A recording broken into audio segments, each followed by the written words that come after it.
पश्चिम महाराष्ट्रात महाविकास आघाडी एक नंबरवर राहील अशी प्रतिक्रिया आमदार सतेज पाटील यांनी दिली होती। त्यावर पालकमंत्री हसन मुश्रीफ यांनी निकालानंतर त्यांचा भ्रमनिरास होईल, मंत्रिपद मिळाले नसल्याचं दुःख बंटी पाटलांना आहे असा जोरदार टोला त्यांनी हाणलाय।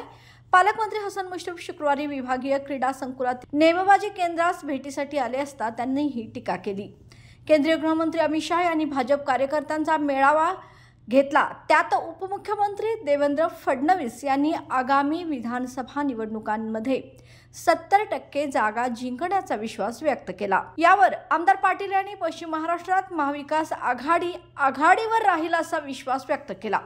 त्यावर आज पालकमंत्री हसन मुश्रीफ म्हणाले, पश्चिम महाराष्ट्रात 57 जागांपैकी 47 जागांवर महायुतीला यश मिळेल।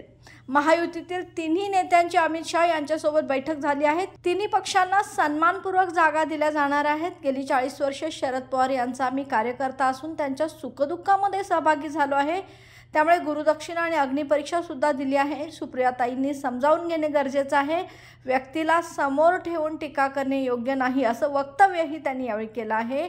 या दरम्यान त्यांनी स्वतः रायफल हातात घेत आमचा निशाणा योग्य असतो असंही स्पष्ट केलं।